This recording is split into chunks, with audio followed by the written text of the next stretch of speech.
Three, two, one. Yo, we got your back when you driving to work or driving home. If you on a plane or you at the gym or you home alone, all you gotta do to listen to the shows, turn on your phone. Two Ugly Nerds podcast, tell you what's going on. This is the podcast. Eric is ugly and would not judge anybody else. There's no other insult.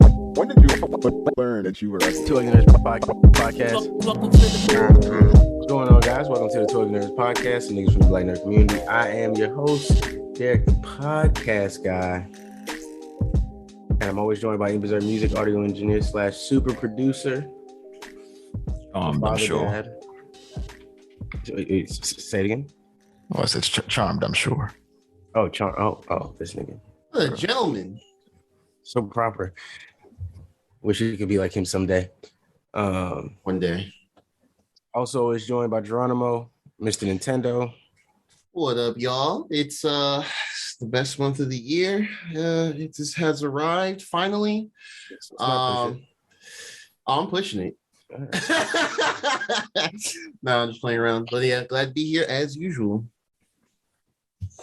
For sure. You know, y'all know that we like to get into our musical shit from time to time. And on a day like today, when you got the biggest artist in the world who dropped a couple days ago, you got to talk about it a little bit, right? We got to talk about it a little bit. Drake, Certified Lover Boy, dropped, and unlike when Kanye dropped, and it was the middle of the podcast, basically, like an hour before the podcast started. Yeah, for real. We actually had time to really listen to this. We had more time to listen to Drake, and I don't know, how'd y'all feel about it? How'd y'all? I actually like it. I actually like it a fair bit. Yeah. I listen to it more though, but overall, I have a good first impression, at least for first listen, I should say. As soon as I heard that sample for "Way Too Sexy," I was like, oh yeah, it's gonna be a single. I already knew. Yeah. Didn't even look at the features. I just knew. I was like, yeah. Instant. Yeah, that was mad. And Drake's an idiot. He is. Drake's an idiot. He's an idiot for that song and the other one. God damn it. Oh, which one? Girls Like Girls. Girls Like Girls. Oh, yeah. It took a day. Saturday, I guess, or late Friday, Saturday, or whatever. But I noticed some folks on Twitter, a lot of the women I follow, were just like, "Wait a minute, what?" And I was like, "There's the reaction." Yeah, catching up. Yeah, that was crazy. Fucking fans. I thought that was hilarious. That was wild. That was pretty crazy. That nigga was just, hey man, but that's what you love Drake for, right? Nah, man, I loved it, man. The Cudi record has been on repeat for me. Oh, yeah, that was really good too. I love that record, man. I love that record, and the only thing I really got to say about the album overall is that I just feel like we've been robbed of these Cudi and Drake records for the last years, 10 years. Oh well, that one maybe maybe it's a little less than that, but it's been years, and we could have had Drake Cudi collabs this whole time, and we had none of them because they was mad at each other over probably something stupid. Yeah, I actually had to refresh myself on that. That's why I was kind of surprised to see the feature. I was like, wait, wasn't there something between them for a good minute? Yeah, I don't get me wrong. Like I'd heard that, they had squashed it all, because Cudi had came out and was doing this whole thing with everybody. Like, yo, I don't want to beef with nobody. I'm cool with everybody. I'm wiping the slate clean. Like, hey, I forgive you. Please forgive me. That whole thing. And so I figured like him and Drake had kind of at least cleared it up to where they were cordial. And but I still wasn't expecting to see him on the album. So then when I saw like Cudi's on, I'm like, oh shit. And honestly, I had to stay true to hip hop and listen to it from track 1 all the way through. But boy, did I want to run to that I did Cudi too. record. I kind of wanted to. No, I wanted to run to the Cudi record, and I wanted to run to that Ross and Wayne record. I wanted to run to those so quickly, but I just said, let me play these. Let me start it off. Honestly, man, I thought I was gonna run to the Cudi record first, but when it dropped, it dropped at like 1 a.m. Mm-hmm. And I saw the track list, and I saw a Project Pat feature. I was like, Huh? I went straight to that one. And it's a verse I never heard of, but I found this from a Juicy J song from like 4 years ago. But it was still cool though. It also exposed how many people don't know who Project Pat or any of them North Memphis rappers are, but it is what it is. For sure. It is what it is. It's a cool feature. Go to Memphis one time and get familiar. You'll see. Yeah. Well, I'm not from the hood, so I'm not going there. No. They sent me there for work, and I was just like, all right. Oh, really? This is a nigga tried to nigga was like face on the car, like I don't know what he was trying to do. I mean, window was up, and all I'm gonna say is we drove from Georgia to Memphis, so we were safe, but it was. I was like, I don't know what the fuck is going on. Why this dude is like at the car, like if we had sat there for any second longer, like he might have tried to like open the door, or, like to break the window or something. I don't know what he was thinking, but the wildest shit happened to you, man. Weird shit, man. Weird shit. Intense, man. What the hell, man? Weird shit. Mere seconds between two different outcomes. Yeah. What if? Look at that. We're foreshadowing later in the episode. Hey man, I'll give you that one. That was good. That was good. I'm still kind of sort of waking up, so that was good. But yeah, man. Overall, I like the album as well, man. Cudi record, like I said, stand out to me. That Cudi and Wayne record. Wayne actually was rapping. Oh yeah, like he wasn't on that bullshit rap he be putting out sometimes. He was really rapping. He went off. He did. He went off. Yeah, I don't know.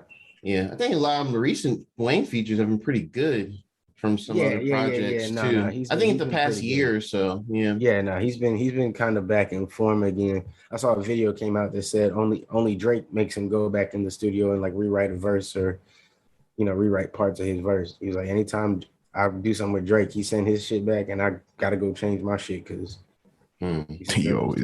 Drake's crazy. Yeah. So I was like, respect. Good. Sometimes you be writing some good shit. He does be putting out anytime Wayne is writing a verse, just have Drake also write a verse to that record and then make him go back and change it, thinking Drake is gonna be on it, and then just take Drake off the record. We're gonna have the next best Wayne album, I promise you. Every single time. If that's what it takes, hey, Drake is gonna have to sacrifice for us. Yeah. He got time and money. He'd be all right. You go do that, man. Because if you're gonna make Wayne rap like that, then I'm in the game. I'm trying to remember the other song. Oh, TSU. That was a song I liked. There was some snippets of that going around I had before. He is well equipped for what is to come. Sorry, guys. I'm a certified sneezing boy. Sorry. Nah, see, look, there's a reason. Our listeners are gonna be Ian laughing too hard. Ian laughing too hard. Oh, sorry, man. That threw me off, man. Ian laughing too hard, bro. Look at that. Let me go over there. Dying laughing. Oh man. Laugh like that when I said what if. Why don't you laugh? Oh, now he laughed just because you asked nicely. Oh man, you guys are funny, man. You guys are funny, man. No, I don't remember what I was saying now that my I'm not. I don't believe I have COVID, guys. I think I just have a cold, but I'm waiting to get to this. Could just be, wake up. Got the rest of your body gotta wake up. It happens. Yeah, 2 days straight. Yeah. This been going on since like Thursday, actually. So. Oh, no, his body been trying to wake up. Oh shit! That long start time. Yeah. Well, we just keep revving it. They'll get there. Yeah. Double checking some gas in it. I was TSU. I was saying there were some snippets of that going around before, and I know a lot of people were like upset that some of the records that were leaked or that people kind of already had still ended up on here, but I thought it was dope. I wanted the real versions of these records, so I was happy to see them there. Fair Trade was another one. Actually, I think Travis Scott ruined that record. I thought the record was amazing without Travis Scott. I'm not gonna lie to you. I mean, I'm kind of middle of the road with his verse on there or whatever. And like elevate the song. I don't think it brought it down. It just was like, oh, there's more. And he's just rapping. And that's kind of what I felt about it. So yeah, but I did like Drake's part more. I mean, Drake's actual part of the song more. So I'm with you on that. Maybe it'll grow on me, man. I don't know. I wasn't a fan of. Maybe it's because I was a fan of the snippet that was just Drake's part before, and I was such a fan of that now hearing this extra, I'm just like, I don't need that nigga there. So maybe that's it. I'm hearing that sentiment about the Kanye album a lot. Like people hear the original. Oh yeah, no, I mean I said that they fell in love with, and then the album comes out. But even I said that, like, I think that whole album sounded better on the little. I mean, don't get me wrong, I didn't sit down and watch every live stream front to back. But the snippets that I heard and the bits and pieces I heard, plus the snippets you get on social media, YouTube, Instagram, and Twitter, and all that. Between all that I heard, I liked almost everything there better than what I liked from the actual album. There's a couple records on there that I feel like were amazing, like still were flames. But a lot of that, I was like, this sounded way better in the live version. I'm sorry, this is not hitting the same.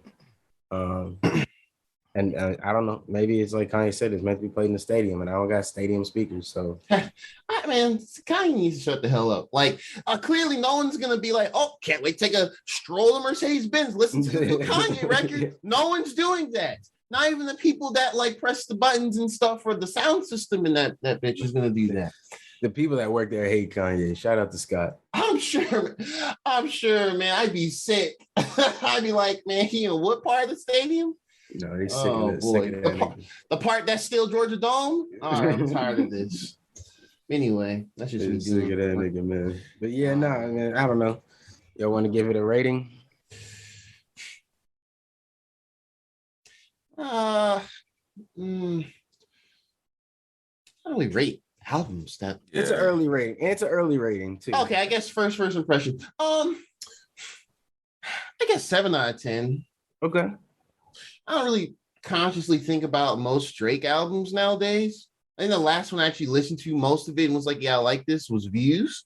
And that came out 5 years ago or some shit. Maybe 4? More. I can't remember. Yeah. But yeah. I get you. It's good.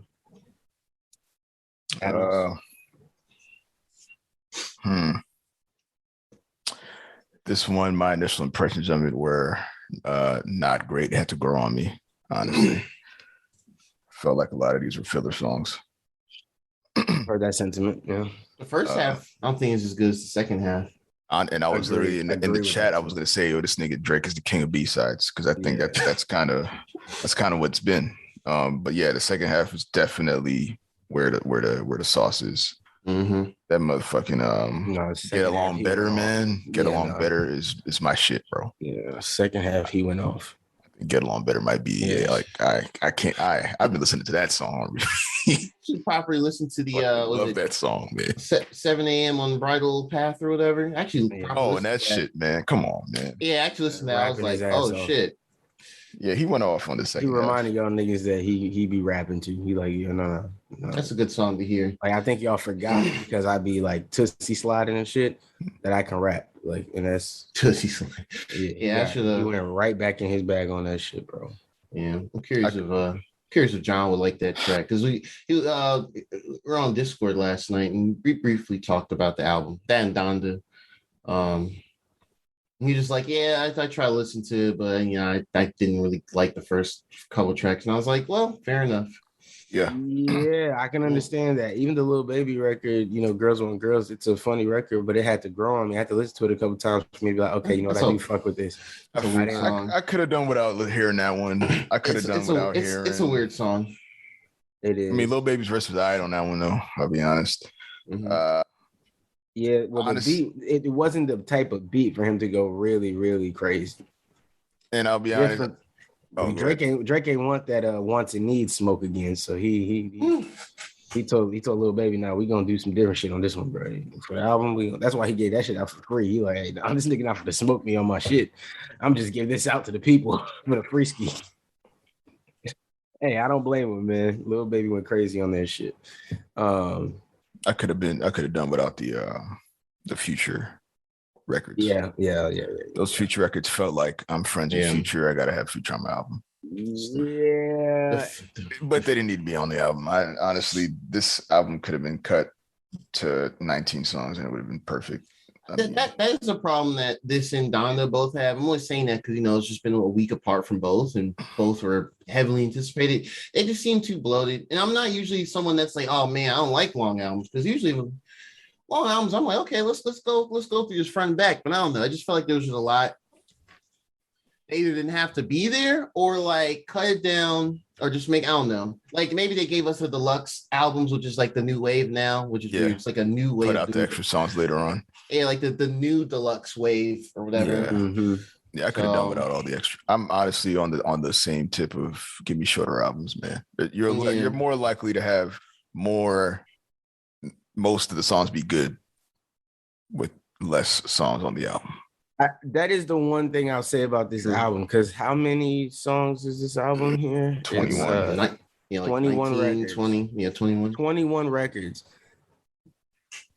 Now, I don't know this for a fact, but I feel like Drake is a little more methodical than 21 records. But you know what? Scorpion has 25. And I did not finish Scorpion. I got bored after the first half, not gonna lie. I didn't realize Scorpion had 24 records. Yeah, it was and More Life had 22. Shit. I didn't realize so this is no. This is still in Drake's bag, really. I forgot More Life came out. And Views had 20. Okay, so I'm tripping. In my head, I felt like Drake was better at, I think his shortest album might be Nothing Was the Same. Nothing Was the Same. Putting shorter albums together, but even if you're reading this not too late, it's 17. Oh yeah, I'm about to say if you're reading this, it's okay. That's 17. No, he in his bag. Make more quality longer albums. I don't know. It's kind of why I like sometimes I like EPs better, because like EPs got like it's really nothing but fire on those, because you really put together 5 of your best work, man. I feel like the bigger artists kind of sort of do that, but it's just in the form of Lucy's over the span of time. Yeah, I feel But I do still like the EP project type of thing. I just think a lot of artists don't really do that much anymore. It's like they got to focus on the big album, their the set features on the album, and then the singles, and then because like after all the the Cuddy track and everything, I listened to Man on the Moon 3 again. This on Friday, just cause, and that's that and Passion, Pain, Demon Slayer have been both really long albums, and I mean I'm just a fan or whatever, but I think both of them are still pretty good for the duration. Yeah, and some tracks are stronger than others, but overall I think the albums are really good for it. But yeah, so I liked it. Yeah, I might give it a. I might give it a 7 out of 10 as well. Okay. Back half carries. We going for a 3-peat. I give it a 7 out of 10 off the first impressions too, man. I'm okay. I feel like I'm right there with you. Yeah. I feel like the more I listen to it, though, I listen to it like I think at least 2 or 3 times now. It's definitely growing on me, and grower. Yeah, it's a growing. I think it's definitely a grower. I 100% agree with that. I think as we keep watching, we gonna see this. Yeah, we're gonna see this. We're gonna see him really shine. We're gonna see this really like work itself out. I think. I don't know exactly how it's gonna work, but I think we're gonna see it, man. I don't know if it's a hot take or not, but I feel like I my first listen of Ye album was I came off of that a little. Liking that album more than I like this one. Really? Yeah. Okay. Then over time, listening to it, I was like, okay, there's some substance here. I don't think it's a hot take.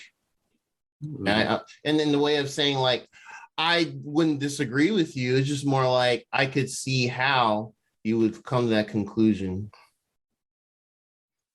Yeah. Yeah. Just I guess personally, my current taste for Kanye, and I don't know, just the headspace of him recently, I'm just kind of like, overall on the album though. But yeah, I mean, I do I care? Not really.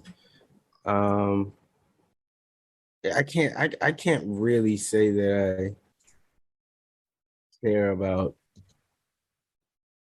the Kanye album. I tried to listen to it. It was decent. There's some records on there that I feel like are amazing. And then there's some records on there that I feel like are straight boo-boo. And he didn't even try on some. And that's just how I see the album. So yeah, like honestly, I don't know if we talk about like having like a big Donda review. I don't remember, but it's just that's how it is for me right now. Maybe at some point more songs on that album will like, you like randomly hear a song somewhere and you're like, wait, that's that record, and now you can hear it differently than maybe when you heard it yourself. Same speakers, bro. Just you just in the right space or with the right person, and now this song hits a little different. And I don't know, like maybe I need that for some of that Kanye album to really hit. But yeah, that Kanye album was I don't know, we didn't rate it or anything because it just kind of came out. So I don't know, what would y'all rate that Kanye album? That one's tough. Mm-hmm. I'm gonna get that one a 6 out of 10. Because as much as it was easier to listen to the first, I think that's why I enjoyed the first listen through a little better than the Drake one. It was just an easier listen. Drake kind of makes you listen to what he's saying. And that has a lot to do with the production as well. Okay. Kanye, after the first listen, I was like, okay, I listened to it. I picked a few songs on it that I liked. Right. I was done with that album. I didn't really care to listen to it anymore. I felt like I already experienced it all the way through. Whereas every time I listen to Drake's album, I keep hearing something new. Okay. More depth. So yeah, it's definitely that's why I think every time I listen to it, I like it a little more because it's way more depth in that album than Kanye's album. Right. I agree. And honestly, it's say what you want. The Drake album is more lyrical. Absolutely more lyrical. Oh, for sure. I don't think anyone can really argue that unless you got to understand bag on this one. Yeah. I don't know if people like will make. I've seen the excuse like, oh, well, Kanye isn't he's not what do they say? Oh, he's not what's the word they're using? He's not a rapper. It's gospel. But I'm like, yo, all right, those are rap beats, and he's trying to rap. He's just talking about Jesus, and it wasn't great on some of those records, and we just have to be honest about that. Don't get me wrong, Kanye's production unmatched. All the best words you can give it, amazing. But when we talking about an overall product, Drake delivered an overall product. The bars, he delivered everything overall. And that's what puts you above. I'll say this is probably like a show. Donda was a showcase of, Kanye's artistic abilities. Yeah, and that's been his last and that's 10 cool. albums. This Drake album is definitely a showcase of how lyrical that nigga really is, man. I feel like we've been giving Kanye this artistic excuse for a few I'm not saying it's an excuse. I'm not saying you are. I'm just saying people in general have been giving Kanye this. Well, it's his artistic. He's outside the box, and it's like, yo, all right, man. I think that's just the way some people kind of hand wave any form of criticism for the quality of the project. You just don't understand it yet. It's ahead of our time or whatever. I mean, people have done that with like J. Cole. I've probably done that with J. Cole at some point too. I'm not gonna lie. I've probably done that with somebody. I'm sure I did it with like Charles. The J. Cole haters are so vocal, man. It's actually they know they really hate you. They be like, man, what do y'all seen him? He be saying this basic shit, but it sounds deep. That nigga is amazing. Shit, right. Whatever, man. I'm a stand. Yeah. I'm a stand, man. Just know how to rap, man. You said y'all better leave Cole alone. Y'all better leave that man alone, man. Man, stop hating that man Jermaine. Cole, come on. Cole. Jermaine. Oh man. Jermaine. Now he's singing now, man. Come on, man. Right. Damn, man. Cool. What is our first? Oh, it's time for console tea. I don't have but I have my console mug. I have coffee. And I guarantee you, when I stirred this up, it definitely made a very loud stirring noise, like makes in the drop. So, bet. There we go. Just imagine that. That. Authentic. Very authentic. Dra, you wanted to tell us about the PlayStation Showcase? Yeah. So earlier this week, I just remembered another thing to talk about console tea. Holy crap. Real quick though, after that. It was on, I think, Wednesday. The PlayStation came out on Twitter and was like, hey, we got a showcase coming next week. I think it's on next Thursday at like 5 p.m. Eastern. And he says to me roughly 40 minutes long, which is pretty amazing. So so this is not a state of play. They didn't like label it as a state of play. They really putting this as like a bigger showcase. So I think this is gonna be what in a normal world would have gotten closer to E3 in June, I would say, right. Or maybe July, if that's or whatever. Yeah, I just pulled it back up. Yeah, so it's Thursday, September 9th, 4 p.m. Eastern, 1 p.m. Pacific. Change your time zones as you see fit. 40 minutes will include updates from PlayStation Studios and some of the industry's most imaginative developers. So I'm actually pretty excited for this. I think we're gonna get God of War Ragnarok 100%. I think it's time. I think it's time. Because in the same day, they announced, or they opened up the Horizon Forbidden West pre-order stuff. Yeah. And Sony actually caught a fair bit of flack on it since that day early this week. Yes, they did. They got a lot of flack because basically what happened, they announced a bunch of editions and all that physical stuff, whatever. But the main thing was they said that the PlayStation 4 version would not have a free upgrade to the PlayStation 5 version anymore. And people were like, what the fuck? Before you said that there would be a free upgrade path, and now there isn't. What gives Sony? Why are we paying $10? So they got a lot of heat on it, social media, etc. People make videos on YouTube. The little game journalists did their thing. And I found out last night, someone over there was awake on a Saturday, unfortunately, logged in and was like, actually, we changed our minds. So what they're doing, they hit the 180. Got smart. My bad, Joe. Yeah, like oops, we're getting a little too high on ourselves again. But no, I mean it's good that they did that. Facts. Yeah, so it's pretty much what they said was that PS4 version is gonna have the free upgrade path to PS5 version, which I think it's physical and digital. I think, yeah. And then they said every game going forward that it's gonna be cross-gen will at least have a $10 upgrade fee. So. Or most. Yeah, because they mentioned like the previous ones, like God of War Ragnarok and Gran Turismo 7. Because those are gonna have PS4 versions. But they said, and I guess what they're alluding to is they're gonna announce some other games that whether they be, I don't know, director's cuts or whatever the hell, are gonna also have those upgrades. So I mean they probably shouldn't do that $10 upgrade stuff, but that's their business. They can do what they want. I mean, the $10 upgrade is better than having to pay what is it, like $70 for the game again? The game again, yeah. Like yeah, a $10 upgrade. I mean, it's not perfect, and I'm not defending them.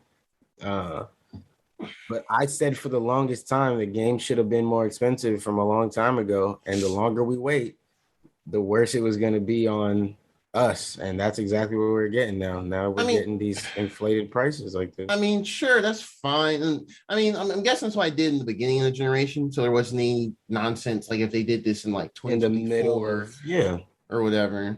100%. Yeah.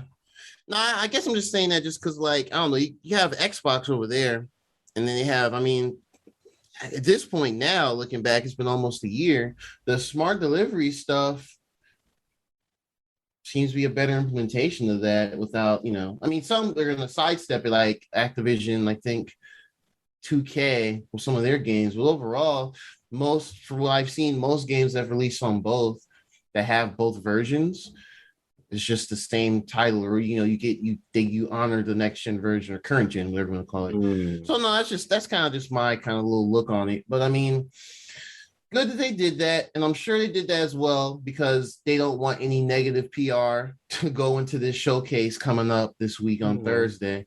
But yeah, I'm actually pretty excited for it. 40 minutes. I think we're going to see God of War there. I think we're going to also see gameplay. I think it's time. I really wish that we could not do these in the middle of a workday, but yeah, man, I couldn't just do it this weekend, man. This week would be perfect. I wish. Pray that I can. Every weekend. Right. And that's my way out of having anything to do at that moment. Yeah. That's what I'm going to hope, because I want to be able to watch this whole thing, and people leave me alone. Actually, what I'd probably do is just take a late lunch. Just be like, hey, I'm going to lunch. Wait, what time is the thing? It's at 4 p.m., which is weird because it's at 4 p.m. our time? Yeah, 4 p.m. Oh, I'll just go in early. Oh, okay. No. Yes, I've been going in for to leave at 4, so I'm on this like the first 30 minutes of it on the way back home, but cool, that's cool. Yeah, it's whatever. Okay. That's what I used to do for the that's what I used to do for the Nintendo Directs some years ago, just be like, I'm gonna go take lunch. Because they usually do this middle of the day or morning or whatever. Yeah. But yeah, so that's cool. Finally gonna see. I don't know. I think this is gonna make it a bit more. I think we're good because we got our PS5s, but I think those that are really trying to get one, I think this will put pressure on them. I have a feeling that this presentation will do that for some. The hype is coming right back out. I think it will be a hype presentation. That one already got confirmed, delayed, right? Wait, which one? Ragnarok. Well, yeah, they just said it's not coming out in 2021, which I mean, yeah. We don't have a hard date or anything. That's a soft delay. Yeah, okay. Yeah, soft delay. Yeah. So yeah, that's that. So I've been playing No More Heroes 3. Came out on the Switch last weekend or the weekend before, from everyone watching and listening to this. And I finished it on Friday. It's not really a long game. I mean, there's some side stuff to do, but if you just focus on the main story and you know what you're fighting, then you could probably get it knocked out no more than 15 hours. Well, 17 hours. It's not super long. But yeah, I really liked it. I think since it's like a conclusion or whatever of like 3 mainline games and like one spinoff, but is canon to the main story, I think it was a good ending overall. I mean, these games are not known for super deep stories. They have some interesting narrative stuff, but overall, the game is so that I'll just get the negatives out the way. Because Suda51, he's kind of a scrappy, kind of like an indie type developer dude, but he's been making games for years and years and years now with his studio Grasshopper manufacturer. The graphics still suck. Well, so I'll say this. I actually like some of the art style. It's like in the open world, the graphics suck, which is funny because, like, I don't know. I think part of it is intentional to go off this kind of lower fidelity look, but if the resolution was just higher, it would be a bit more palatable for the eyes. But yeah, the open world stuff, I never really was a big fan of the open world stuff. I think I just did it because the No More Heroes 1 fans missed that or something. I don't know. But yeah, that's still kind of a drag here and there. There's a couple of little mini game things that aren't here that I missed from some of the other games, but I think all the mini games here are really good. But the positives, I would say, best gameplay. The combat is really good. It's like hack and slash, where you can actually do some combos with certain stuff. You don't have to use just Joy-Con motion controls like on the Wii. You can use just regular stick controls if you choose. The character, the writing is still pretty good. Lots of twists and turns, lots of random references. The game changes genres throughout just randomly. It goes to like an RPG thing, it goes to like a first person horror thing, it goes into like a 2D retro beat 'em up style thing. And it's just funny. There's a bunch of references and stuff. There's a bunch of Marvel random things. There's anime stuff, some movie. Like there's a hell of a lot of Rocky themes in the whole game, which is hilarious. So overall, it's a really wacky, like stylistic, out there games. There's a lot of weird ass shit happening. So yeah, I think anyone that was a fan of the first game, or really any of the games, especially the first game though, because I think this one mirrors that one the most. I think you'll love it, honestly. Yeah, so I really liked it. Game of the year, personally, I don't think so. But what's come out this year? Right? I guess I don't. I guess Ratchet and Clank. Oh yeah. Sorry, Ratchet and Clank. Yeah. We got Kina coming. Oh, Kina. Oh yeah. Let me update. What's our Kina countdown? There's a Twitter account that's like all they do is post it's called like PlayStation file size. I think it's literally what the page is called. All they do is post. Yeah, and I mean it's helpful though. It gives an idea about file sizes and when stuff goes up to actually download for the preload. Right. And preload goes up on the 18th, I think. Oh, nice. Okay. Yeah. I think it comes out on the 20th or 21st. Yeah. Send me, DM me that account on Twitter or something like that.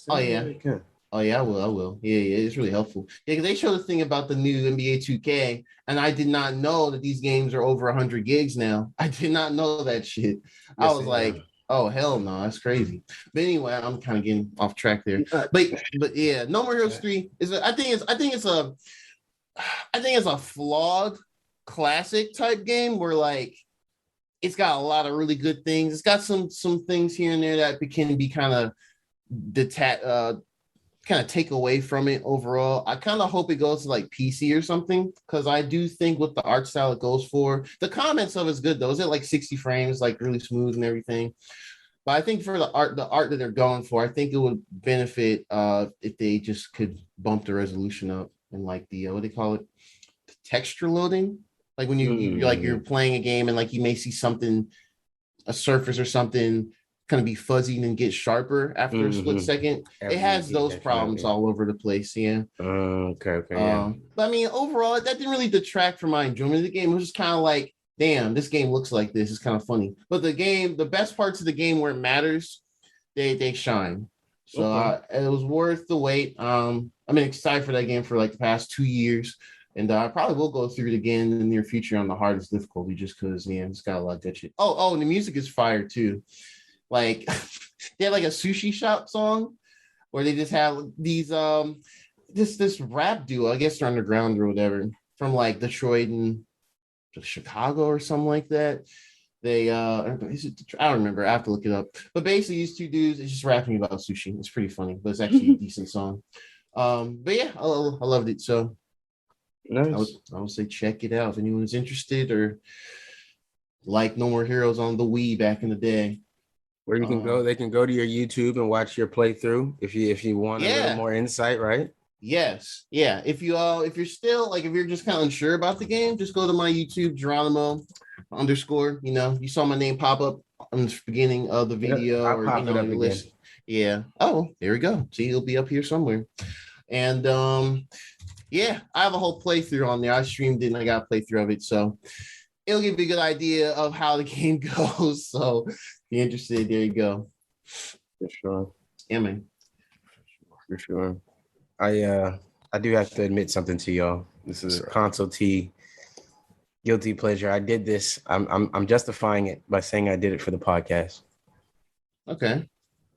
But I pre-ordered 2K22. You know, I don't really give people shit for pre-ordering or getting the 2Ks because it's like if you want basketball, there's nothing else.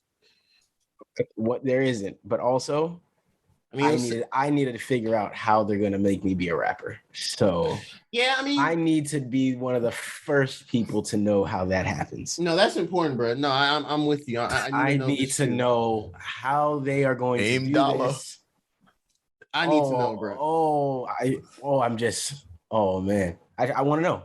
I want to know, and because I know how 2K works. If they give you rap lyrics you can pick from, it's gonna be like pre-made. Your dude is gonna sound so fucking corny. It's gonna be, oh my god. We bring it back to the Cook Music days. What if they choose, like, ask you, like, what do you want to do? You want to be a lyrical miracle rapper? Do you want to be a emo rapper? A mumble rapper? Like, how do you want to? Emo rapper is a sub-genre, quote unquote. Do you want to be a spot 'em got 'em kind of rapper? What do you spot 'em got 'em? What are you interested in? Nah, man, nah. I gotta see how this works. I'm sorry, that's why I did it. I have to see how this goes. I have to see what they do. Imagine you can choose your flow, like your delivery style. Your delivery style. Like J. Cole, Kendrick Lamar, right? Vince Staples. Hey, Vince been in a 2K game, so if we're choosing flows, I guarantee Vince is gonna be one of them. Oh man, yeah, man. I had to admit that to y'all, and I'm not gonna lie, I'm gonna get FIFA too because I need a. That's fine. I enjoy the beta. They have made some improvements. It's not all the improvements I want. I still don't know when we're allowed to talk about shit or not. Like, just talk about shit. Maybe I don't know. Whenever they say we can, I'm gonna definitely do a short on it. Probably, I'm just gonna rant about the shit that is definitely better, but it still isn't where we want it to be yet. But it's definitely an improvement. So I don't know. I don't want to say shout out to EA because fuck EA, but they're doing what they need to do. They've gone to fuck people over and having fucked up stuff and a poor game to fucking people over, having bad practice, and doing what they need to do at the bare minimum. Like they make the game a little better. Yes, they've reached what they should be at as far as a game, I guess. And I guess other people just look so bad. It makes them look better and just. Well, yeah, when their competition is e-football and UFL Football League, yes, it's probably not too hard to be like, well, look, guys, I know what they're doing over there, but come on, we have the jerseys. Yeah, it's not too difficult. But anyways, yeah. So, you see, you had something else for Console T that you said you forgot to mention? No, that was the Horizon release date. Oh yeah, pre-order PS4, PS5 thing. I kind of just embedded it into the showcase because they announced it both of those the same day. Yeah. And we literally got the news about them reneging last night. Like somebody on the West Coast woke up and they logged in. They're like, God damn it. Log into that blog site, just update it. We fucked up. Our bad. For real. No, yeah, that's good, man. That's good. That's positive. Mm-hmm. All right, Ian. Let us know about this Destiny stuff, man. What's going on? Catch me up so I can know what the fuck I'm supposed to be doing. Oh, he's supposed to be doing everything. Yeah, so, I know that. All right, well, there you go. There we go. Destiny had a showcase I think it was like 2 weeks ago, where they kind of outlined all the stuff leading into Beyond Light. I guess the end of the Light versus Dark saga is what they're calling it. Mm-hmm. Big reveal of the Witch Queen was shown. They had a nice little cinematic trailer of that, which was cool. You saw the you saw the Hive Light Guardians. I don't know. Hive can be Guardians now, apparently.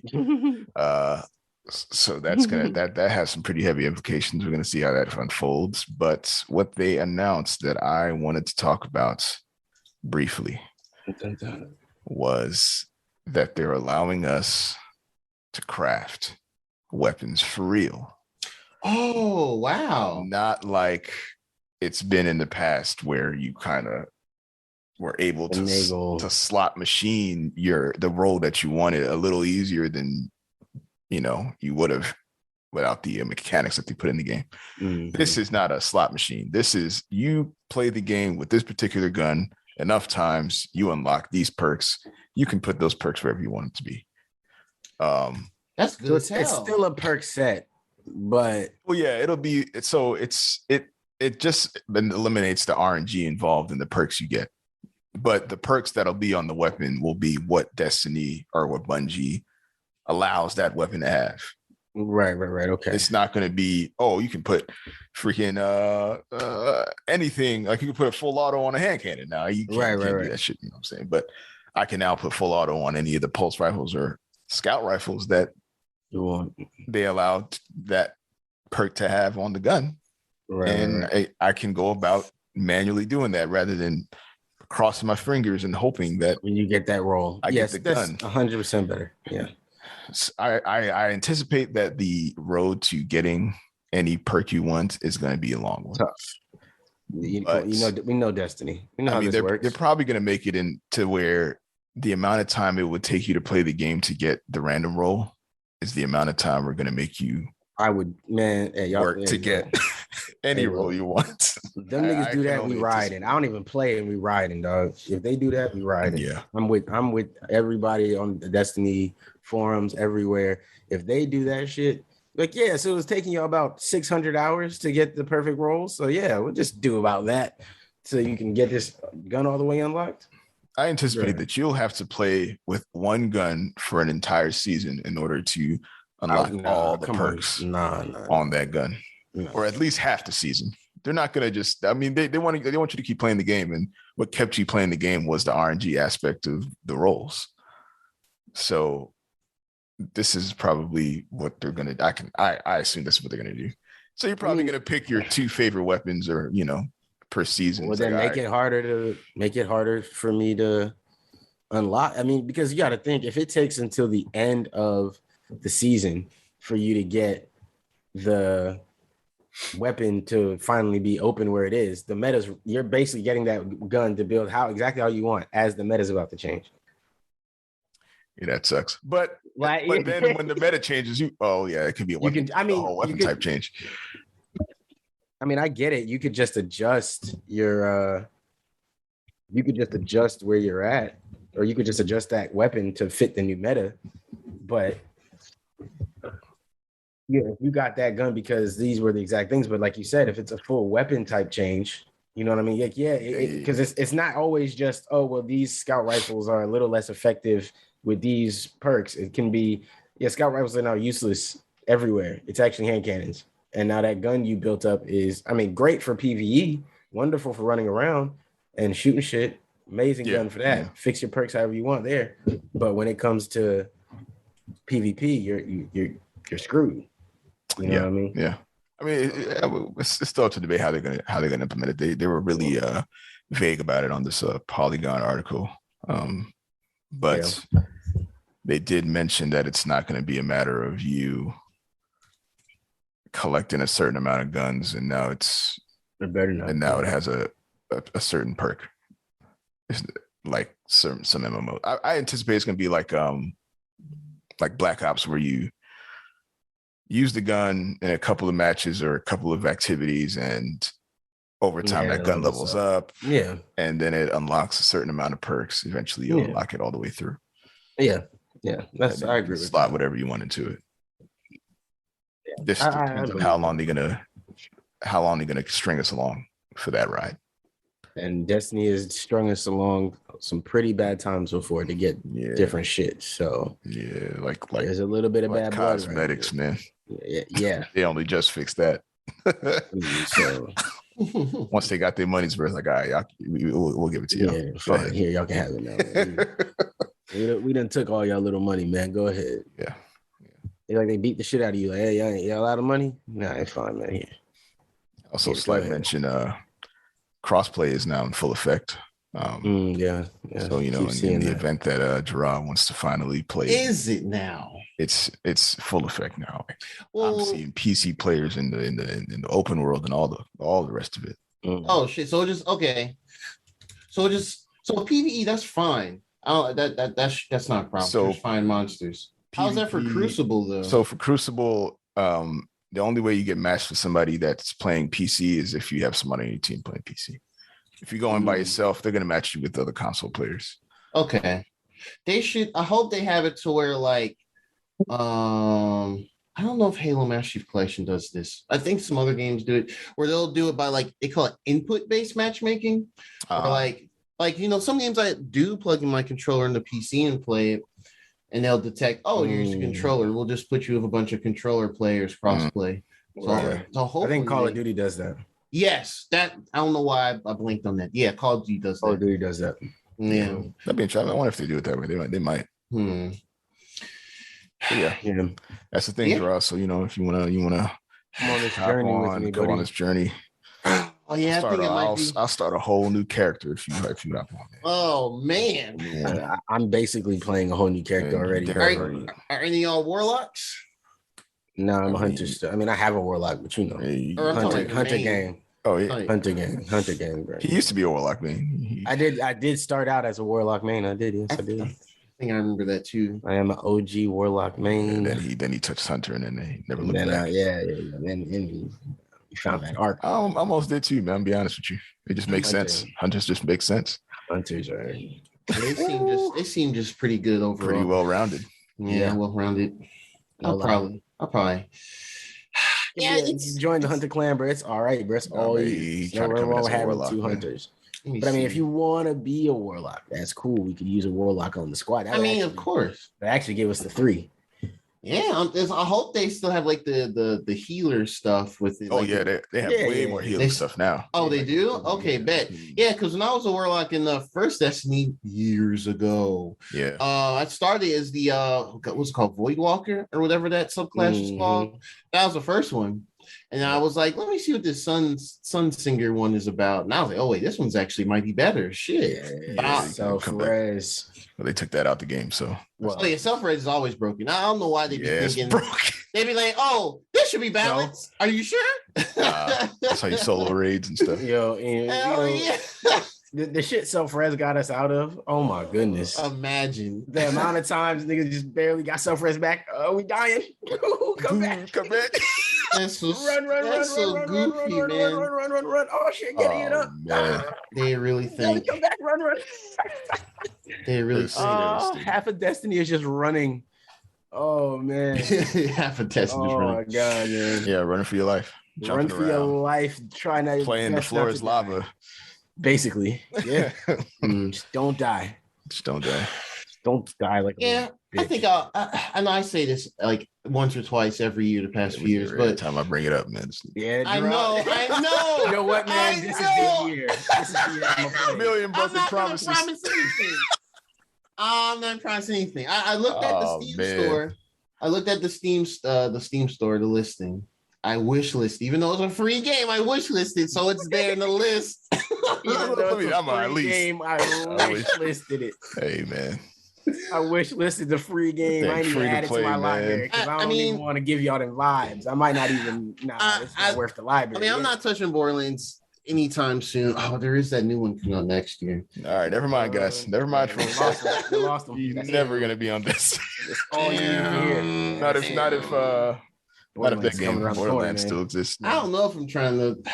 Borderlands come around the corner, but you ain't got a lot. I mean, you never know. Halo could be just broken in December, like the multiplayer could be broken. I forgot about Halo. But then Battlefield, I think it depends on how long everyone plays Battlefield on PlayStation. Because I doubt we're going to be playing that for more than 3 months. I highly doubt it. I mean, it happened. It's happened the past couple of times with Call of Duties. It's just like having Battlefield 1. 4 years, like a few years ago, we played it for a good 2 months or so, month and a half, 2 months, and then dropped it like it's hot, and that's it. Yeah. How sick would the Xbox community be if Halo finally came to PlayStation? For some that'd be very sick. I'll definitely be all up on like, Twitter will be in shambles. I turn my Twitter into a troll account. Yeah, I would probably have to make a troll account. I would make a troll account on Twitter. I would join the kids and make a troll account on Twitter because the Microsoft people will be they're upset. They'll be very upset. They'll be very, very upset. I mean, it's free to. I mean, multiplayer free to play, so it's like might as well. Whatever. Don't even give us the game. Just give us the multiplayer and make it crossplayer. Yep. And make it crossplay. Let's go.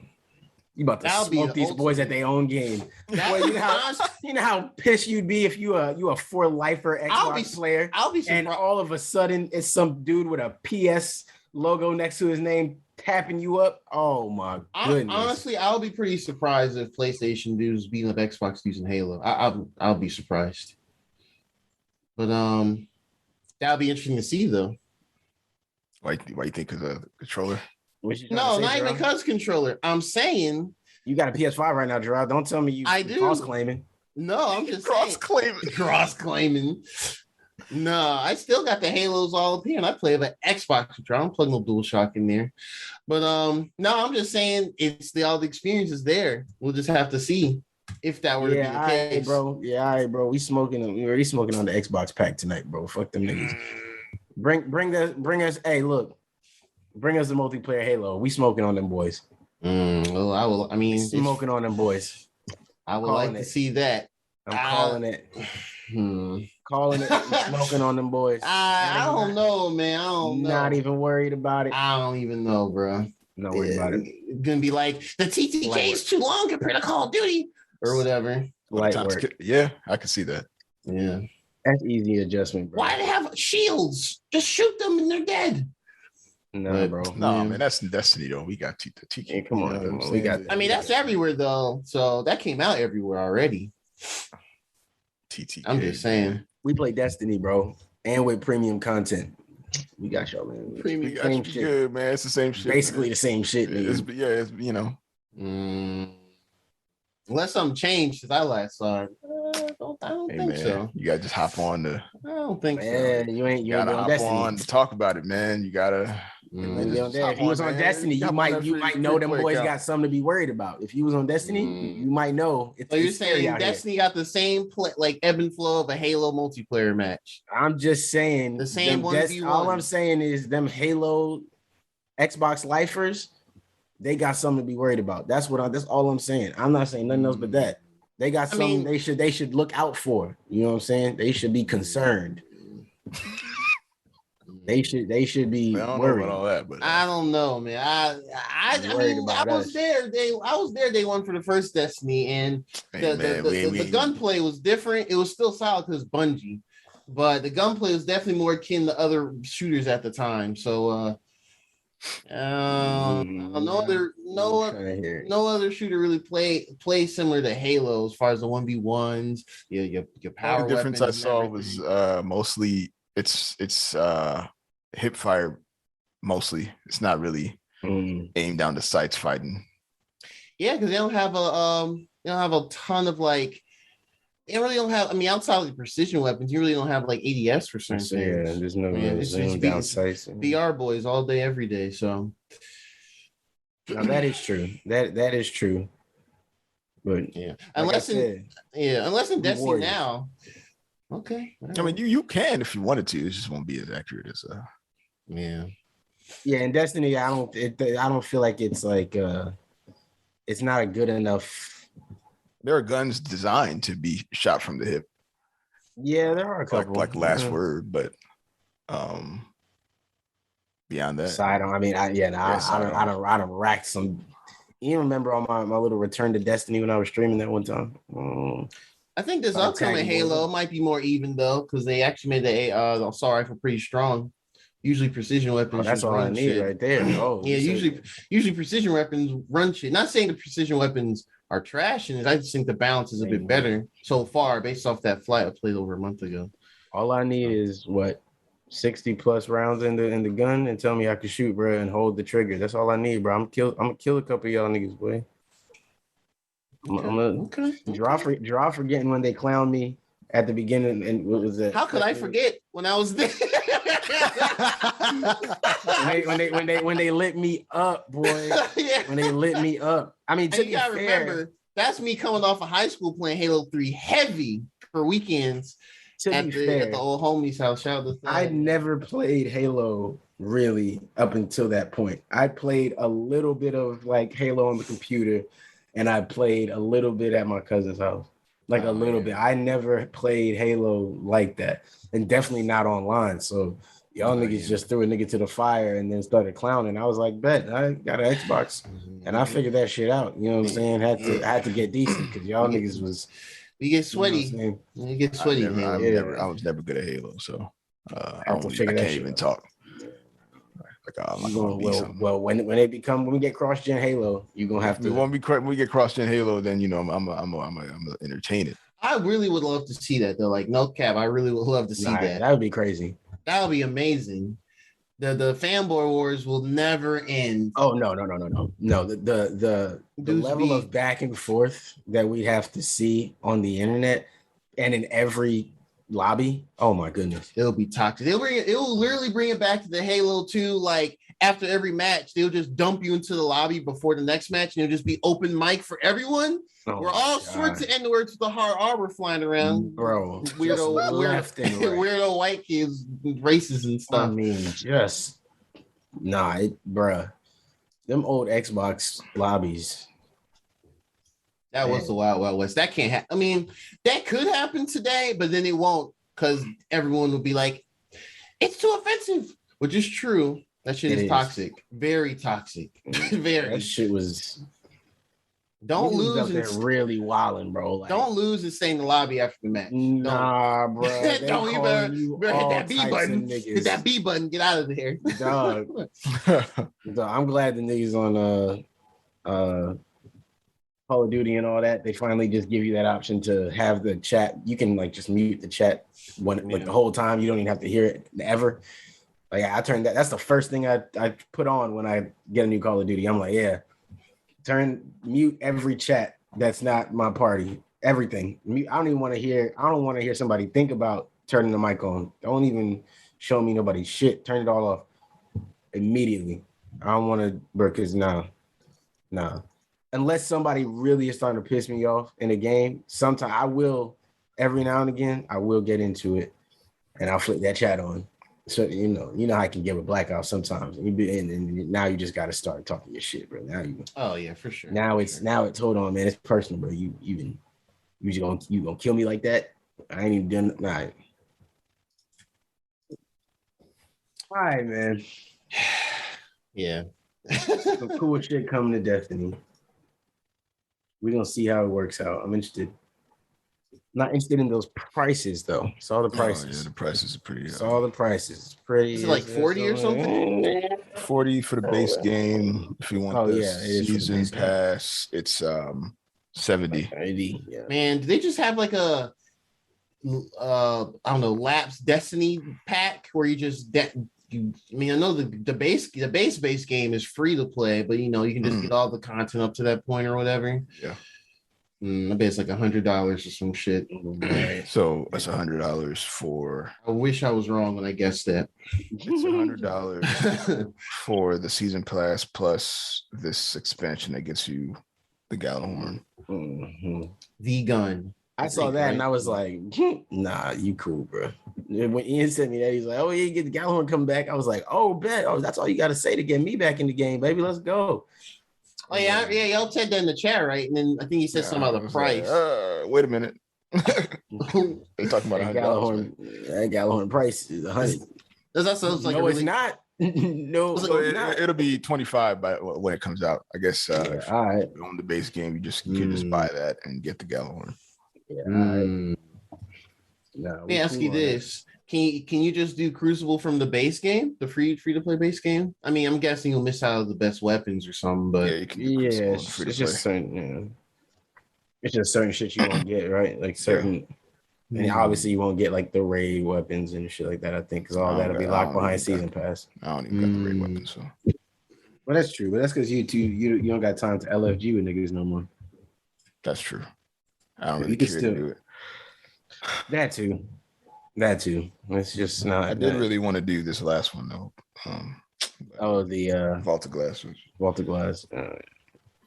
It's not going anywhere, bro. Just get me and draw up to speed. We'll get there. And 3 other niggas, I guess. I mean, I guess we could play with Billy now. He still plays on PC, I think. There you go. Yeah, he plays on PC. He's got his whole little community. He might be able to get us a couple guys.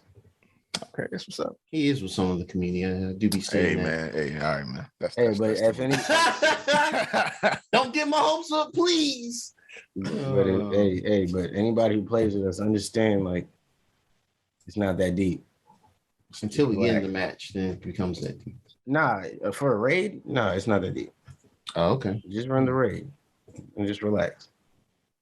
Derek has a very low tolerance for the shenanigans. Bro, just some niggas be in the raid. They be wilding, man. I'm sure. You spend a couple hours with these guys, they get a little too comfortable. Niggas think they World War VII. Like, yo, you know, World War VII. No, I told you to go here and you didn't listen.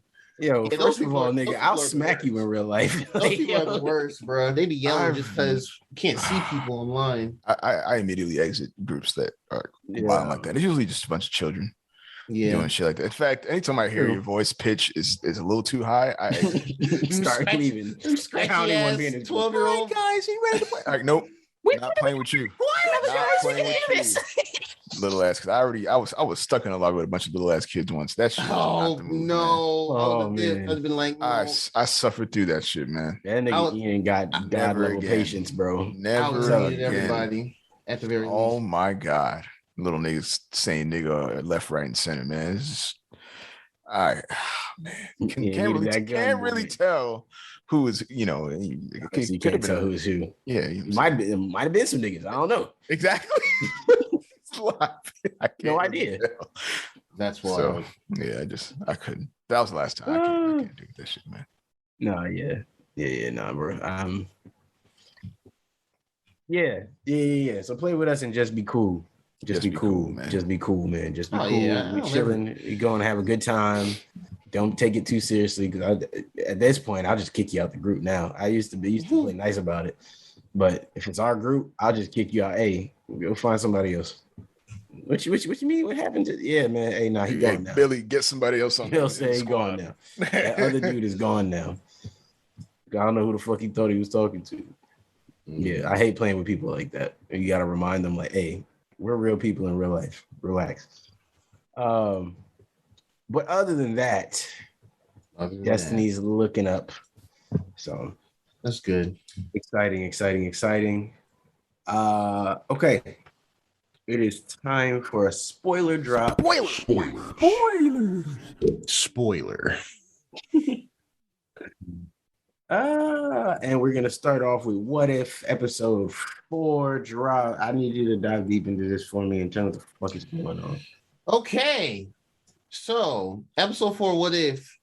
The title was, if I can remember right, what if Doctor Strange lost his heart instead of his hands? Which is, when you look at it, you'd be like, what do you mean? Did he get stabbed in the heart in the car crash? That was my first thought. Nah, but you're right. I was like, right. Nah, I was like, how he gonna lose his heart though? That's how he became the Dark Sorcerer Supreme. Just like, the evil poured out in some anime shit. But no, yeah. So, man, I'll start off. I'm gonna put it up there with episode 2 with T'Challa Star-Lord. If it's up there, it depends on the day or whatever. Top 2 for sure. 1A and 1B right now. 1A and 1B right. Yeah, I think they're just right there. So this is Doctor Strange one, as name showed. The main gist of this one was the trigger for the car crash that started him. So the main difference is, before in the movie originally, it was just him driving and he, tried to avoid the car and skid off and fell and got critically injured. Or this one was him and his girl, Christine, which I did rewatch the movie like a day or so after that, which was cool to read. Oh yeah. It was I don't remember the actress name, but she was the girl from Mean Girls. Oh yeah. If you remember, why can't I remember her name right now? She's a very super familiar face when you see her again. I'm sure she'll be in the next Doctor Strange too. Yeah. Oh yeah. I'm sure she will, right? I don't see a reason why she wouldn't be. This is strange. Yeah. Rachel McAdams. There we go. Rachel McAdams. If you look her up, and you'll know exactly who she is. That's my cousin. And you should know all the Adams, bro. That's just your Irish. That's your Irish fam, bro. act like he don't know his folks. Get close. I was about to do an Irish accent, but I stopped He myself. acting like he don't know his folks, man. Come on, bro. You know them your peoples. Them your peoples, man. Get closer to your kin, boyo. Hey, relax. Better. Hey, y'all are like, ridiculous. Mitchell's partially Irish and British and all the UK, Great Britain nonsense over there. But all right, Joseph. Start calling me Ian McAdams. Ian McAdams. Definitely calling this Mick Adams from now on. Now. Ian McAdams, yeah. That's gotta be racist, right? Would you? Probably. It might be. It might. No, I don't know. Look, bro. Look at my skin. Look at my face. Look at my hair. Look at the coursey hair. Look at this curly hair. My last name is Nicholson. Oh, her. Nothing we do is racist, bro. Son of Nichols. Nothing we do is racist. My last name is Scottish. I don't even know how. All right. I just have a Scottish last name because they love putting son after whatever they did or some shit for. There. So just know, bro, we'll be all right. I'm pretty sure we're fine. I think they'll let us have the Scottish joke. Yeah, I would hope. Oh, bro. So yeah, so Christine, yeah. So basically, the difference was she was in the passenger seat with Dr. Strange when we were driving, and they still get in the car accident, but instead of him getting super injured, she just straight up dies. Yeah. In the movie, she does living. And he keeps living. So and then it begins like that, and it basically kind of shows like a really fast like montage of stuff that happened in the first Doctor Strange. You know, him dealing with having to, well, one in this case, he was dealing with grief of losing the woman he loved, and then just kind of seeking out to become Sorcerer Supreme. At the I can't remember what the place is called. Damn it! I just watched it. I don't remember. But yeah, the place where all the sorcerers are learning the mystic arts, Ancient One, and everything. And it just kind of like a quick thing of that. And it fast forward to him like sitting one night, kind of like mourning and reflecting. And the Wong's just like, "Yo, what are you doing, Strange?" And he's like, "It's 2 years since that fateful night when Christine passed." And he was mentioning the Eye of Akamoto, the time stone in it. And Wong was just like, man, don't even think about using that. You could cause some like reckless. And then that point, I believe, was supposed to be the turning point of this episode where he was like, oh shit, I'm gonna do it anyway. So he basically goes back in time a bunch of times and he pretty much tries to make it to where Christine doesn't die. But every time he does some shit, she dies, whether it be, he says, hey, let's go somewhere else to eat instead. She gets a heart attack. Hey, let's let you drive. She still gets in the car. Car hits them instead. Like, they go out somewhere. She gets hit by a car. It's just a bunch of tragic stuff, man. It was pretty rough. It was rough. Because I was just like, yo, give this man a W. Bruh, can I just say, I knew this episode had me in a hold when he went back the first time, right? He goes back, like they go through the crash, and then he goes back, right? And he's like, "Oh, I'm not gonna switch over." He doesn't change the lane, and when he switches back, the whole time I'm sitting here thinking, "Dog, it's the car from behind you. It's not that car. Right. You dodged that car. How do you forget that? Like, this is the most pivotal moment in your life, and you forget that car didn't cause your accident anyway. It was the car from behind you, and that's the only thing I could think about that whole way. And I was like, "Oh no!" And that's when I knew. I was like, "Oh, they're gonna show this girl dying over and over and over." Mm-hmm. Yeah, I was like, "Fuck." I think here we go. I think that's kind of. I think it's somewhat realistic though, because like even if you do get the chance to go back to stop something like that from happening. Even if you think you remember it like that, something that caused it might have been different. So he might just been like, he didn't really remember, and it happened so fast, right? He might not even remember there was a car behind him. That actually hit him, Yeah, so after I think the third time is when he was like, "Yo, the car is behind me," but then they still spin out and fall and everything, and they go through that. So I think. Sorry. I was gonna say what locked me in was when he didn't even go. He stayed and they ate pizza or whatever, and she caught that got me too. Bro, I was like, I was like, she's gonna die regardless. Yeah. At that point, I was like, I thought he was gonna give up. Like, Joe, just give up. Nah, and this nigga just kept going. I was like, bro, all right, I understand why you dark. I get it. I understand, bro. Because if you just keep doing this, you gonna end up in a dark place. You keep doing this, man. You just going down this path, real man, again and again and again. And the crazy thing is, bro, it's so weird because I think it's actually really powerful. We'll get there, but I just love the fact that who wouldn't try to do that if you could, right? Like it's relatable. You know what I mean? Like your loved one passes away, you gain this power to be able to reverse time and you can change things. But the one thing you want to be able to change, you can't, because that's what caused you to even get the powers. So you create a paradox. It's just honestly, like, but who wouldn't try, right? Like who? After she died from the heart attack, I would have gave up. Oh no, don't get me wrong. No, that's what I'm saying. Who doesn't at least get to this point? Get to that point, like, okay, let's not go. Let's just not go. Yeah, well, you're trying. Yeah, and you still die. Like, how many times you gonna watch the love of your life die, bro? How many times? I can't do this anymore. All right, I'm out of it. Too much. And I'm never gonna save the planet again. I'm gonna go back to my time and just be depressed. I just watched the woman I love die a million times. Yeah, I'm probably not gonna go back and be like, oh, Spider-Man, yeah, let's go save. Fuck y'all. First of all, fuck all of this. Actually, take this throne. Like, fuck it. Fuck Dormammu. Like, he might just say, yeah, Wong, you're the Sorcerer Supreme now. Like, yeah, no, that's. He didn't really have many choices after experiencing all that, but to go pretty dark. So, but yeah.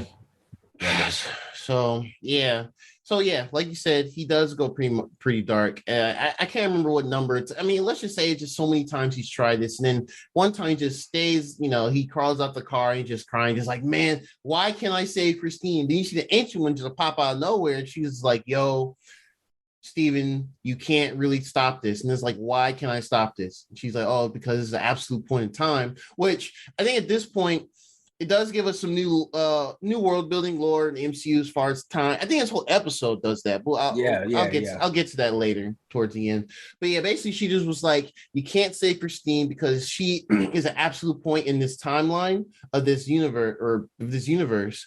Because without this trigger, you would never become this mystic arts, become a sorcerer, and she didn't say this, but pretty much saying you wouldn't stop Thanos and everything in this universe. That's pretty much what she was saying. But he was just like, no, there has to be a way to do this. And she's like, it would require crazy amounts of power. And he's like, fuck this, I'm gonna find it out. So at that point, he doesn't go to the main place in to learn to be a sorcerer supreme and all that. He goes to another place. The name escapes me. I should have wrote it down. Basically, it's a completely different place of the world, different type of mystic arts there. He meets this one. Caglioso or something like that.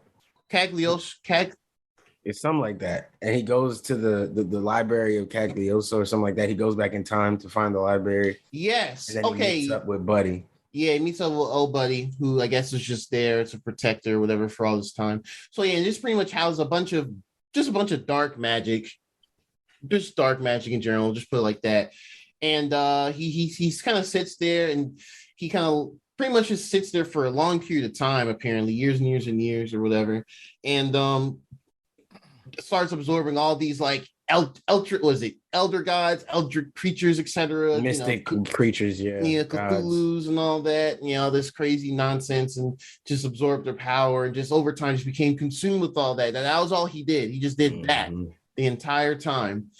And then then he's like, okay, I'm ready to go back in time, so I think I'll have the power to stop this from actually happening. In between all that, we kind of go back towards the beginning of the episode where he's like in the chair, and before he could decide to go back in time after Wong tells him, hey, bro, don't do that. He's just like, yeah, you're right, Wong. He goes downstairs, but then that's when he goes outside and stuff starts disintegrating, and he's like, what the fuck is happening? And I believe this was supposed to be after Doctor Strange movie, so the Ancient One already passed. So I think her little astral soul of herself came and was like, yo, Steven, some fuck shit's about to happen. And he's like, what? And he's like, so you are causing this reality to fuck up because of this point in time, Christine. He's like, oh shit. And I don't recall if does he go back in time to that point as well, or the Dark Doctor Strange comes and gets him. Okay, Dark Doctor Strange comes and gets him. Yeah, that's right, because he finds out, even though that Dark Doctor Strange even gets this evil looking cloak from some other realm. It's not the same levitation cloak. It's from a weird like big roach thing or something. She's like, I don't do roaches, I don't do insects or something like that. And hell yeah, and just cast him back and took his cloak. He's like, that's enough. I'll just take the cloak.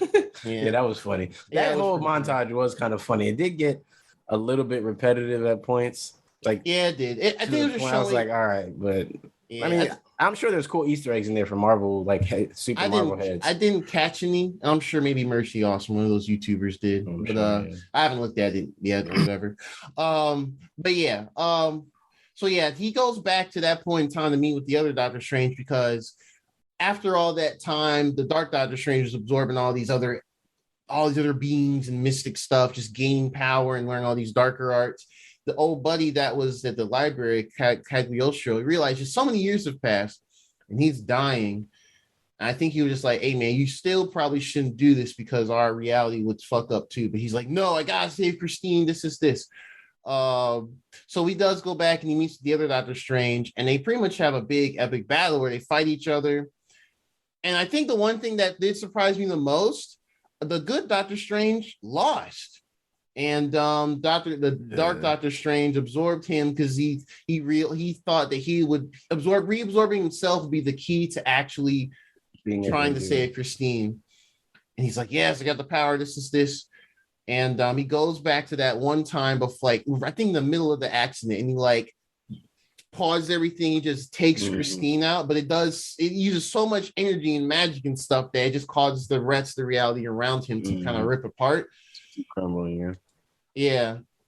And he realizes this, and even then he does save her, but she starts disintegrating, and she just like, Steven. She comes back to him. Yeah, the second she comes back, she's like, Steven, my what's man happening? Can't catch a break, dog. Right. At the end, she like, nah, she don't get to stay just because you brought her back, though. Right. The very thing he did to bring her back is what caused her to go this time. Yes. She's an absolute point, bro.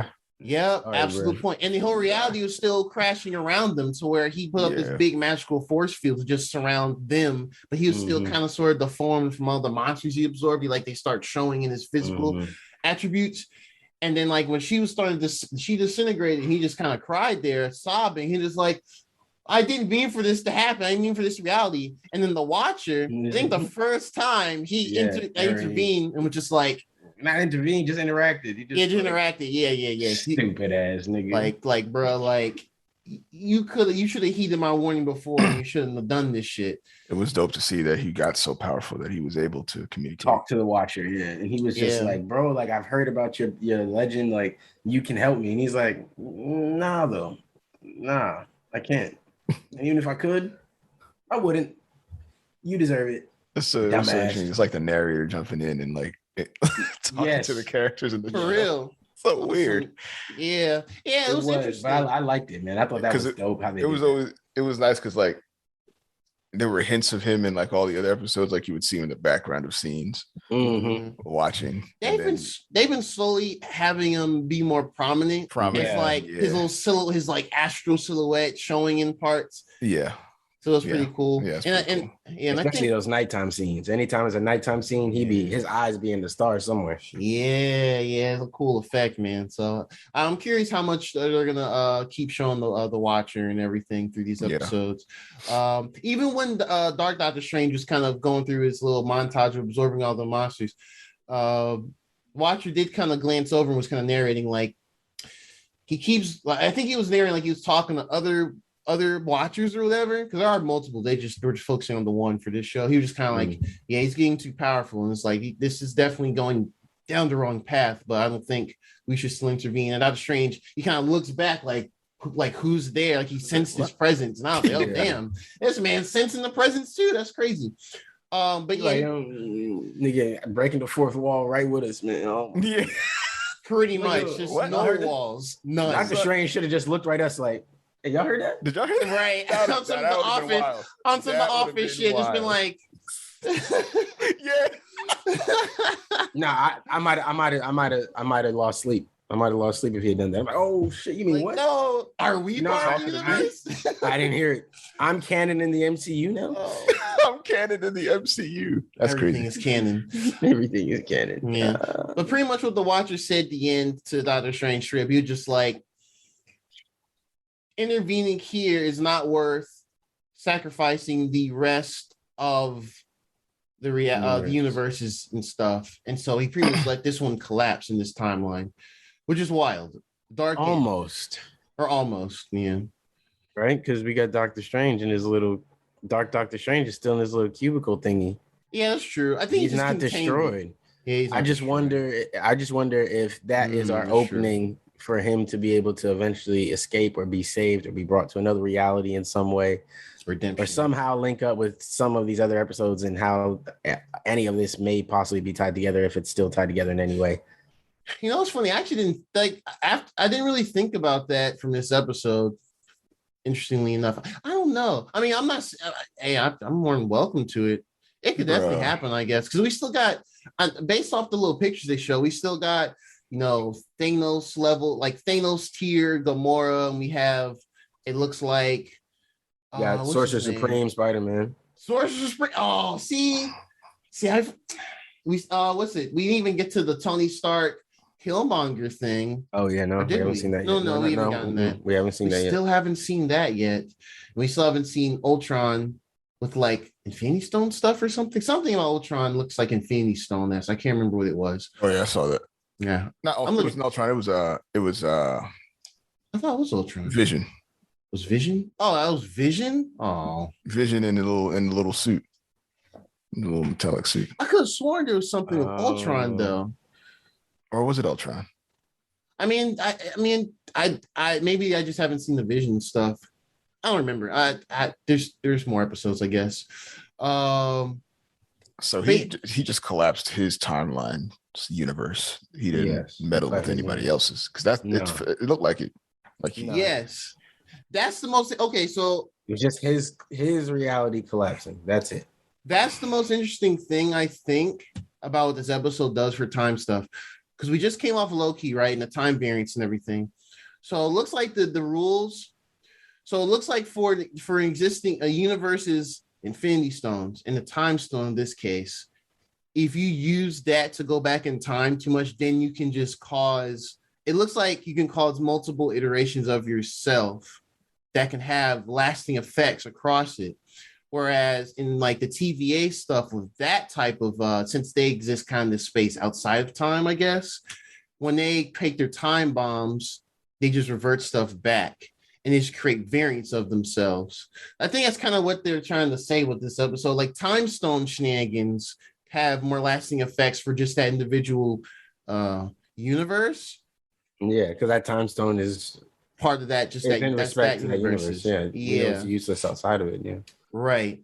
As opposed to like TVA stuff that has effects that can cause just variants of characters.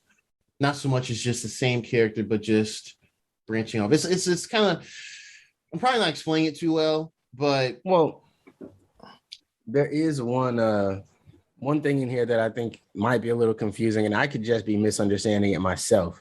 Mm-hmm. But when the Ancient One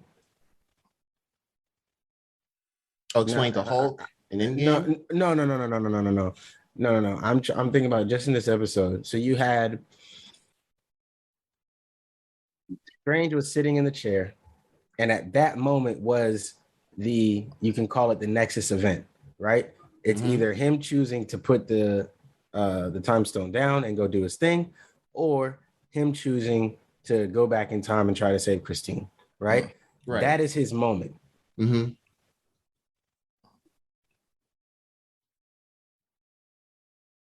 He goes back in, so the version of him that goes back in time. So there's a split, right? That's two separate timelines. Mm-hmm. The way they explained it was that the Ancient One came in and the spell she used, she created the allowed to, or created the split. But that's not what happened. That split happened anyway. That was his Nexus event. And what her spell really did was allow 2 iterations of himself to exist in the same timeline. Yes. In order to save it. Yes. Because if the Ancient One had left everything alone, the version of Doctor Strange that puts it down, their universe goes on fine, unaffected by the Dark Doctor Strange's universe. They're 2 separate, they're variants, they're 2 separate people now. Yeah. So I don't understand. Plus, it also what I was asking originally was the timing is off because he gets up and goes, and then he goes back in time, and then it's when he's back in time that she comes in and does the split. But I guess since he went back in time at that exact moment, even though he's back in time, technically it's still the same moment that he left to go back. I know that sounds confusing, but this is time travel, so it's never going to sound simple. But the moment that he left to go back, that instant is the same instant he's in, even though he's constantly going through this loop in the past. So when she splits him, I'm guessing that still is the same time that he's making that decision to go back or to put the time stone down. So the timing works out better for me now that I've thought about it, but it just doesn't make sense with how they explained it, as if she split him into 2 from there. It did from the guy who was trying to go back in time. She made it seem like he wasn't really Dark Doctor Strange when he was first trying to save her. But when she did the split as he was deciding to go to Kilimango or whatever his name is, I'm sorry, I got to remember that because that's probably like a real, that might have like maybe a real African name or something like that. But yeah, I just wonder if that makes sense though. You know what I mean? Like the split was weird. The split. If you think, the way that they did it, it was kind of weird. But explaining it in a way that it's like a variant that now exists in the same timeline as the. I think that's the finding. I think it's the difference. I think that's I think it's Obang. Obang is the name of the black dude. Okay. That's the name he went by. Obang. And then Kilimango is the library. Is the library. Here, I didn't mean to cut you off, Gerard, but here's the interesting thing that I learned because I had to look up the character. Obang was Kilimango. He was the ancient sorcerer person. Oh, that's why he kept telling Strange like, "Oh, I've lived it, like life." He's like, "How do you know?" Because life, like he was trying to bring back. He also tried to bring back. His character is implying that he also tried to bring back somebody who died that must have been either absolute point or too difficult to reverse. And instead of him trying to, he wrote all these books about how you could potentially do it, but he didn't do it himself because he realized it wasn't worth it. But here comes Strange, and Strange was willing to read his books and then learn and do it. It's funny because he let him and he let him do it. You have to learn.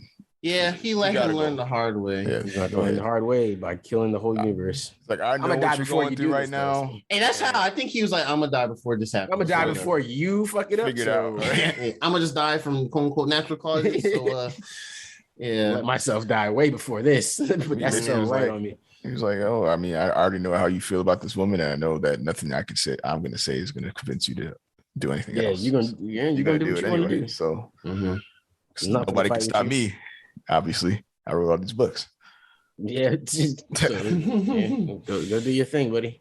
Yeah. So, my bad, Drew. You were saying. No, that's good. No, I definitely need us kind of deliberate more on the time stuff that was going on in this episode. I think it's just kind of building more and more to like.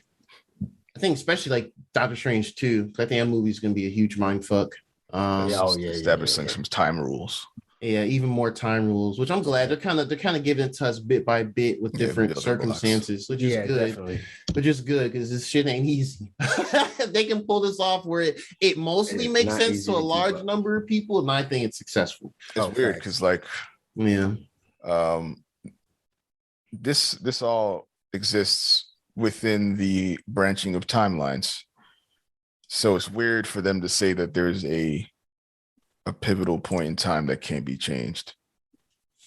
Well, nah, there's an absolute or point. absolute And point. for that universe, though, that reality, that timeline, one thing Marvel does have to do is clean up the terminology. We need like a little Marvel, whatever you want to call it, appendix that can just give us a little, explain it, because universe and timeline keep being used interchangeably. That's true. Mm-hmm. And from the way I understand it, you can have it, if we were looking at it from a realistic point of view, and if you're smarter than me out there, correct me if I'm wrong, right? Let us know in the comments. But the way I understand it, right?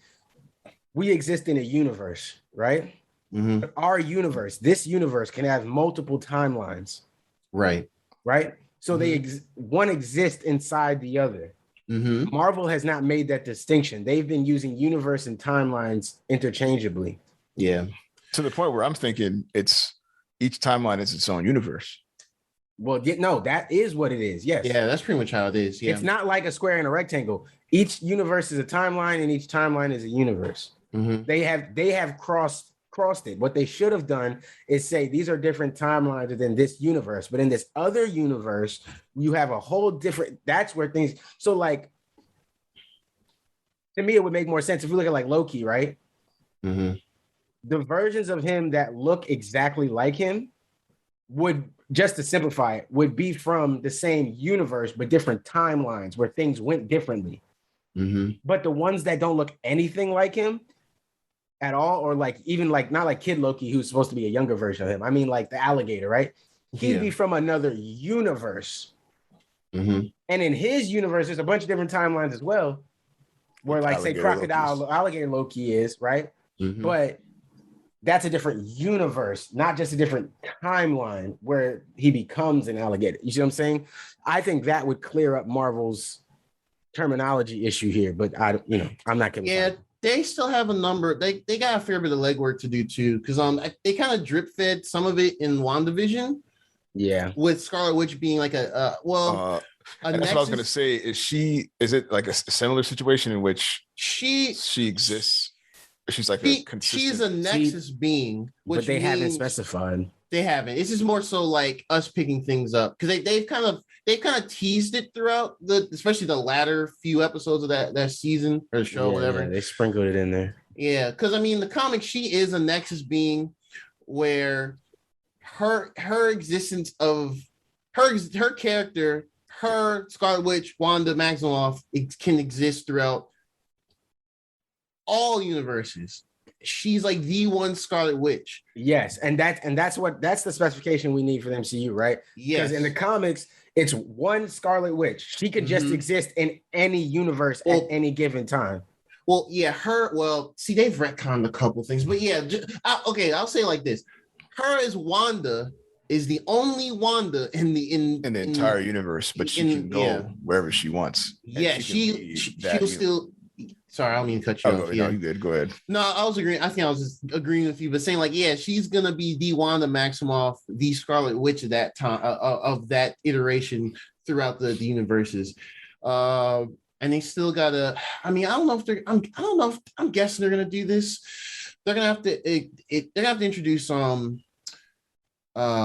Man-Thing. I think they're going to introduce a Man-Thing, especially with some of these Disney Plus shows and how they're starting to get more supernatural, like Moon Knight, or at least I think they're going to go more into like Moon Knight, the Blade movie. Yeah, Man-Thing is a character that resides in the next, like what's it called?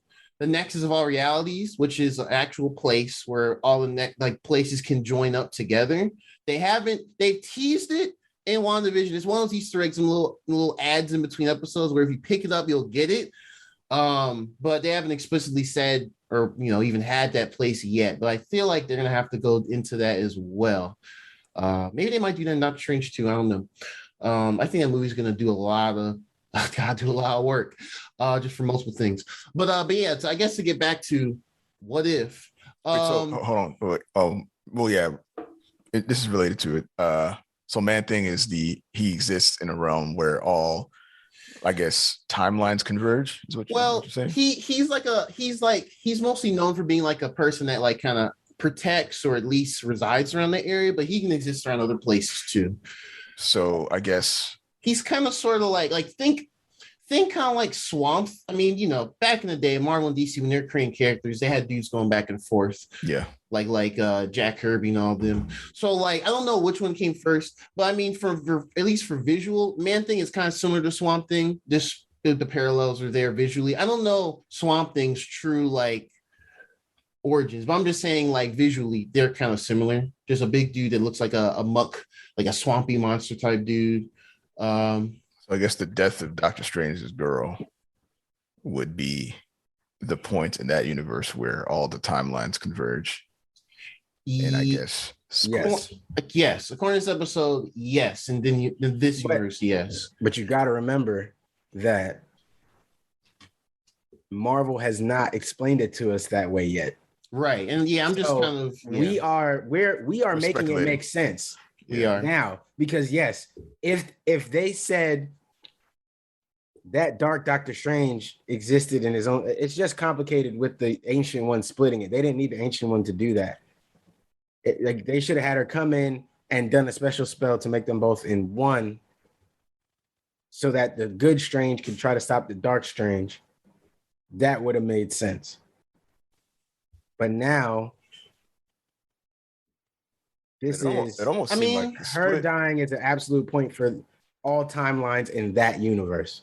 But it almost makes it seem like it wasn't just like a variant split. It's like a piece of him split. So he wasn't even I would whole. assume. Yeah. I would agree with that. Yeah. There's.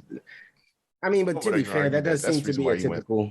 No, my bad. Go ahead. I was saying, we'll even argue that that's probably why he went off the rails, because he didn't have that side of him that would have convinced himself to stop. True. Mm-hmm. True. That's definitely part to take into consideration. So definitely agree with that. God damn. It's partially her fault. Yeah, I do think I do honestly feel like some of that is the Ancient One's fault by splitting him, splitting the dark version of him. I think ruined a lot more than helped anything by Marvel's definition of what's going on. All this, yeah. They definitely got to clean some of this stuff up, man. Yeah, just make it make a little more sense when we're heading just into phase 4, man. As we go into this next phase, just. I mean, we're in it now. Well, I mean, yeah, but I just mean as we get. I mean, everything we've gotten so far has been very like surface level still. That's true. So as we really dive deep with the Spider-Mans, and I mean, even Shang-Chi, I know that's getting a lot of positive reviews. So shout out to Shang-Chi. We haven't seen it yet, guys, so we'll get to it whenever we're comfortable going to a movie theater. But even with that's still like a more surface level. Let's show you some of the backstory of the MCU that we didn't show you before type stuff. And I know this. I've seen like, some rumors, and I've seen some not big spoilers, but like spoilers where I guess some of that stuff does affect present day and MCU stuff going on. So it will be interesting to see it for sure. I can't wait. It looks really, really good. I'm just glad it seems like all the kung fu choreography is actually really good. Yeah. Everybody's saying it looked great, man. I'm glad, man. That's really what I wanted from the movie. Just sure, it's an MCU movie, and like that's even a subgenre. That's like a genre in itself at this point, just about, at least in the movie context or whatever. But like seeing that type of kung fu stuff, So.